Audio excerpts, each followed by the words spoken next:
Hey everyone, welcome back here again to our little world soul to soul, the world where we feel each and every emotions together with our ongoing novel Will You Ever Be Mine। तो आइए शुरू करते हैं। Let's start. Last part में हमने Sinha family history के कुछ पुराने पेजेस फोल्ड से अनफोल्ड किए थे, जिसमें हमने ओंकार के बारे में जाना था। जैसे कौन था ये ओंकार, उसका जन्म कैसे और किन परिस्थितियों में हुआ था, और वो कैसे अपने भाई से इतनी नफरत करने लगा था। और अब उसके आगे मिस्टर राजवर्धन ने अपने मरने से पहले अपने सिन्हा एम्पायर्स की सारी रिस्पॉन्सिबिलिटीज अपने दोनों बेटों के नाम पे कर दी थी, ओंकार और यश के नाम पे कर दी थी। पर ओंकार इस बात से बिल्कुल खुश नहीं था, क्योंकि वो पूरे बिजनेस का अकेला मालिक बनना चाहता था। उसके अकॉर्डिंग यश डिजर्विंग नहीं था, पर राजवर्धन के रहते ये पॉसिबल तो था नहीं। तो कुछ समय तक उसने शांत रहना ही ठीक समझा और स्टेट्स चला गया पढ़ाई करने। जैसा कि रूल था, जाना ही था। यही वजह थी कि यश की शादी में भी वो प्रेजेंट नहीं हो पाया था। अब इस बात पे कौन ध्यान देता है कि वो प्रेजेंट होना चाहता भी था या नहीं। खैर, जब यश की शादी हुई तो उसके कुछ दिन पहले ही वो चला गया था। आदि के जन्म पे भी वो नहीं था, क्योंकि उस टाइम वो स्टेट्स में था, अपनी पढ़ाई पूरी कर रहा था। और जिस दिन वो लौटा, अफसोस, उसके कुछ दिन बाद ही राजवर्धन परलोक सिधार गए। सब बहुत रोए थे, बहुत दुखी थे, क्योंकि किसी ने अपना बाप खोया था तो किसी ने अपने दादा, किसी ने अपना दोस्त खोया था तो किसी ने अपना हमसफर। पर ओंकार, ओंकार तो ओंकार ठहरा। उसकी आंखों से तो आंसू का एक कतरा भी नहीं गिरा था। उसके चेहरे पे ना दुख दिखा, ना ही आंसू की एक बूंद।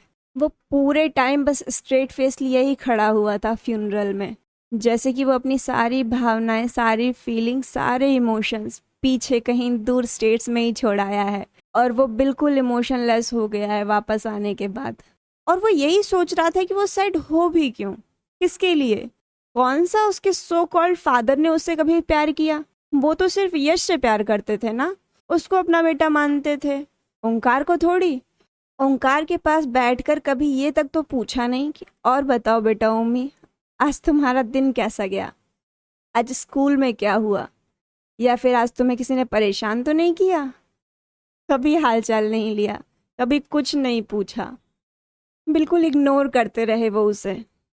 या फिर शायद एक बार पूछा था, जब उसकी वजह से राजवर्धन को एक बार स्कूल बुलाया गया था, क्योंकि उसने अपने क्लासमेट की बुरी तरह से पिटाई कर दी थी। वो भी इसलिए क्योंकि उसके क्लासमेट ने उसे अनवांटेड बेटा कह दिया था। क्यों? क्योंकि ओंकार के पेरेंट्स कभी स्कूल नहीं आते थे ना उसके लिए, बस इसीलिए। कसम से, अगर ओंकार का बस चलता तो वो उस लड़के को वही मार डालता उसकी इस बकवास के लिए। पर फिर टीचर आ गए, बात प्रिंसिपल तक चली गई, और फिर राजवर्धन तक बात पहुंचने में कौन सी देर थी। बस बुला लिया प्रिंसिपल ने उनको अपनी कंप्लेंट की लंबी लिस्ट सुनाने के लिए। और तो और वहाँ पे भी सर उसको यही बोल रहे थे कि अपने बड़े भाई यश से सीखो, अपने बड़े भाई यश के जैसा बनो। उफ, कसम से, मतलब सच में। उससे पहले ओंकार उसको जान से ना मार डाले, बेवकूफ टीचर। मतलब सीरियसली, अगर सामने राजवर्धन खुद ना बैठे होते ना, तो कसम से वहीं साइड में मेज पर रखा हुआ फ्लावर बॉस उठाकर प्रिंसिपल के सर पे मारने का मन हो रहा था ओंकार का। वहीं फट जाता उसका सर, मर जाता ज्ञान का देवता। सारा ज्ञान बाहर आ जाता एक साथ, जो रुक रुक के बाहर आ रहा था। पर अफसोस, राजवर्धन की वजह से ओंकार की ये दिली इच्छा दिल में ही दबी रह गई, जो कि ठीक भी हुआ था, नहीं तो पता नहीं क्या हो जाता।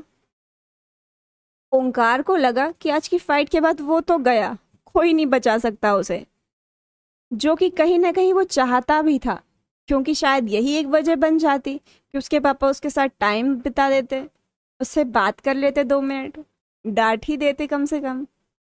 पर अफसोस, उसकी ये ख्वाहिश भी दिल में ही दबी रह गई। ऑफिस से बाहर निकलने के बाद भी राजवर्धन ने ओंकार को कुछ नहीं बोला, बस यही कह के चले गए कि दोबारा मत करना। वो भी स्ट्रेट फेस के साथ, ना गुस्सा, ना उदासी, ना दुख, ना खुशी, कुछ नहीं। उफ, उसके बाद कुछ नहीं। कोरा पन्ना, बस वही आखिरी याद है ओंकार की राजवर्धन के पास उनकी। खैर, अब ये सब सोच के भी क्या फ़ायदा, पुराने जख्म कुरेदने से सिर्फ नासूर बनते हैं, फिर खुद को ही दुख देते हैं। तकलीफ होती है उनसे, आराम नहीं मिलता, दवा नहीं होती, तो फिर इनको दबे रहने देने में ही क्या बुराई है। वही ठीक है, इनको दबे ही रहने दिया जाए। और अब द ग्रेट ओंकार सिन्हा इन सब मोहमाया से इतने ऊपर उठ चुके हैं कि उन्हें कोई फर्क नहीं पड़ता। बहुत पीछे छोड़ आए हैं वो इन सब चीज़ों को। सारे इमोशन, सारे प्यार मोहब्बत, सब कुछ बच्चों का खेल लगता है उनके सामने। सब कुछ खेल लगता है उनकी नज़र में, बकवास, इल्यूजन, भ्रम जैसा। और इन्हीं सारे थॉट्स को अपने दिल में समेटे ओंकार ने बिजनेस वर्ल्ड में अपना पहला कदम रख दिया, अपने मेन मोटिव के साथ, यश को यहाँ से बाहर करना और सिन्हा एम्पायर्स पे अकेला राज करना। जहाँ एक तरफ ओंकार सिन्हा सारा बिजनेस खुद हड़पने के सीक्रेट प्लान्स बना रहा था, साजिश कर रहा था, वहीं दूसरी तरफ किसी और जगह इन सभी बातों से बेखबर यशराज सिन्हा अपनी ज़िंदगी की मुश्किलों की उलझनों को सुलझाने में ही लगे पड़े थे। दूर से देखने पे ऐसा लगता था कि मानो उन्हें किसी बात की कोई चिंता नहीं, वो मस्त हैं अपने में, अपने छोटे से परिवार में, अपने काम में। पर क्या ये सच था, या फिर सिर्फ नज़रों का धोखा, छलावा जैसा? क्योंकि देखने में तो वो बिल्कुल ठीक ठाक लग रहे थे, हष्ट पुष्ट तंदुरुस्त, पर समय बीतने के साथ वो कमज़ोर होते जा रहे थे। यश की तबीयत बिगड़ रही थी, भले ही वो किसी को नज़र नहीं आ रही थी। सब कुछ शेडी था, धुंधला था, पर उनके आंखों के नीचे पड़े गहरे काले घेरे सब बयां कर रहे थे। बस कोई ने पढ़ पा रहा था या नहीं, पता नहीं। क्योंकि ऐसा तो तब भी होता है ना, जब कोई बहुत ज़्यादा मेहनत करता है, अपने काम को ज़रूरत से ज़्यादा करता है। शायद सब यही समझ रहे थे। खैर, और एक टाइम ऐसा भी आया जब उनको मेजर हार्ट अटैक आया। हार्ट अटैक मेजर नहीं था, पर सिचुएशन क्रिटिकल हो गई थी, क्योंकि अटैक रात में आया था, और तब आया था जब वो ऑफिस में अपने किसी मेजर प्रोजेक्ट पे काम कर रहे थे और केबिन में कोई नहीं था। उनका एक हाड़ गाढ़े का सेक्रेटरी होता है जो उनके हर काम में उनके साथ होता है, पर उस टाइम वो भी नहीं था। मे बी रिफ्रेशमेंट के लिए बाहर गया था, जो भी हो। पर जब वो वापस लौटा तो यश ज़मीन पे पड़े थे, बेहोशी की हालत में। तुरंत ही उनको हॉस्पिटल ले जाया गया, पर अफसोस डॉक्टर ने बोल दिया कि अब बचाना मुश्किल है। बहुत लेट हो गया था ये छोटा सा सफ़र तय करने में, शायद पहले ही लेट शुरू हुआ था इसीलिए। खैर, वजह जो भी हो, पर इसकी वजह से यश भी सबको छोड़ के चले गए। और इस बात का सबसे ज़्यादा फ़ायदा किसी को हुआ था, वो ओंकार था, क्योंकि उसका रास्ता तो अपने आप ही साफ हो गया था। अब उसको ज़्यादा मेहनत जो नहीं करनी थी। उस टाइम आदि यही कुछ 14 साल का होगा जब उसके पापा ने उसका साथ छोड़ा, राज को घर लाने के 4-5 साल बाद ही। पर यश को शायद उनकी हालत का अंदेशा पहले ही हो गया था, तभी तो समय रहते ही उन्होंने अपना विल बनवा लिया था, और उस विल के अकॉर्डिंग अपने हिस्से की सारी प्रॉपर्टी, सारे शेयर, सारी ओनरशिप अपने बेटे आदि के नाम पे ट्रांसफ़र कर दी थी। पर आदि की लीगल एज ना होने की वजह से पावर ऑफ अटॉर्नी अपने सेक्रेटरी अतुल मल्होत्रा को दे दिया था, क्योंकि वो उनका ब्रदर इन लॉ भी था, रिश्तेदार भी था, अच्छा दोस्त भी था, और ये कह लो कि उनको उस पर भरोसा भी था। साथ ही विल में ये पॉइंट भी मेंशन कर दिया था कि अगर आदि को 18 साल के होने से पहले कुछ हो जाता है तो सारी प्रॉपर्टी, सारा एम्पायर गवर्नमेंट के अंडर चला जाएगा, जितना कि उसके अंडर है। यही वो रिस्पॉन्सिबिलिटी थी जो आदि राज को दे के गया था स्टेट्स जाने से पहले, ताकि वो स्टडीज़ में फोकस कर सके, अपना गोल अचीव कर सके, और यहाँ जितना भी मैनेज करना है, जितने भी लीगल डिसीजंस लेने हैं, वो राज ले सके बिना आदि के सपोर्ट के। आदि ने 18 साल के होने के बाद सबसे पहला काम यही किया था, राज के नाम पे अपना सारे प्रॉपर्टी ट्रांसफ़र करना, जब तक कि वो स्टेट्स में रहता है, सिर्फ तब तक के लिए। और इसकी वजह ये थी कि अतुल मल्होत्रा पे ज़्यादा बर्डन ना पड़े, क्योंकि समय के साथ वो भी बूढ़े हो रहे थे, और उन्होंने अपना काफ़ी सारा समय सिर्फ इस एम्पायर को मैनेज करने में ही दे दिया था, और अब आदि चाहता था कि वो रेस्ट करे। अंकल तो मना कर रहे थे, कि इसकी कोई ज़रूरत नहीं है, वो मैनेज कर लेंगे, उनका सब देखा भला है। पर आदि, वो ये सब कैसे देख सकता था? उसके अंकल बूढ़े हो रहे थे और वो उनको परेशान नहीं करना चाहता था। पहले ही बहुत कर लिया था ना, इसीलिए। और फिर राज भी छोटा नहीं था, उसको भी तो चीज़ें सीखनी थी।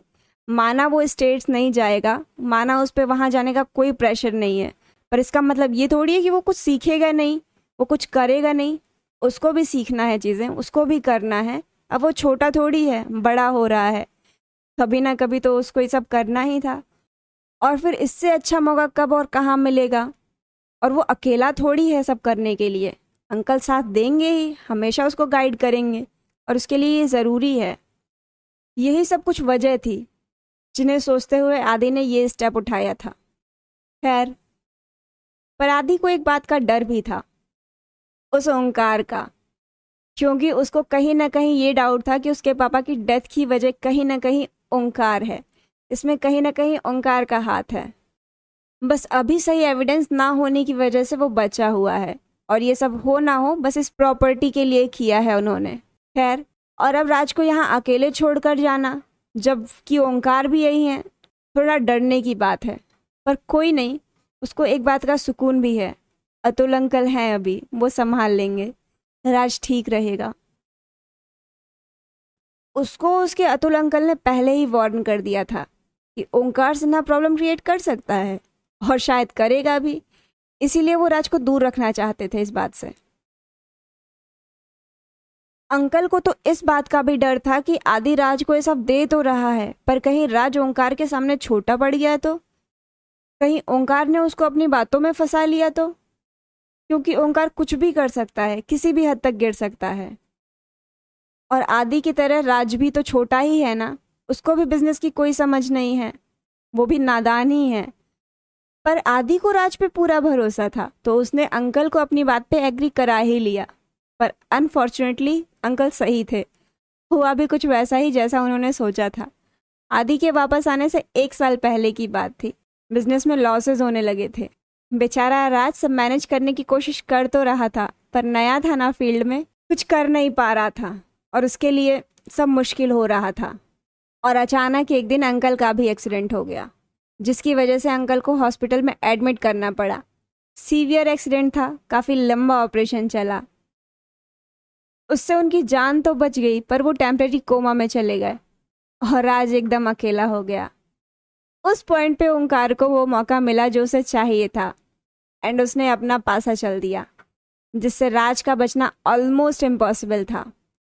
ओंकार को एक मौका चाहिए था शेयर होल्डर को अपने साथ और राज और आदि के खिलाफ करने का, जो उसे अब मिल गया था। और जो सही मौके का फ़ायदा ना उठा पाए, वो ओंकार कैसा। उसने उस सिचुएशन का पूरा फ़ायदा उठाया, बोर्ड मीटिंग्स ऑर्गेनाइज कराई, आदि और राज को सारे बोर्ड मेंबर्स के सामने यूजलेस शिट प्रूव कर दिया, गुड फॉर नथिंग प्रूव कर दिया, इलेक्शंस कराए, मेजॉरिटी ऑफ वोट और मैक्सिमम सपोर्ट के दम पे कंपनी की ओनरशिप क्लेम कर दी। पुअर राज कुछ ना कर सका। उसकी आंखों के सामने उसके पापा की पूरी मेहनत, उसके भाई का पूरा हक ओंकार ले गया, और वो कुछ ना कर सका, बस खड़ा होकर देखता रहा। ओंकार मेजॉरिटी शेयर्स के साथ हेड चेयर पे बैठ गया, उस चेयर पे जो उसके भाई की थी। उसके पापा उसके भाई को देके गए थे, और उस पे ओंकार बैठा था, और राज बस वो सब खड़ा होकर देख रहा था, कुछ नहीं कर पा रहा था। अफसोस।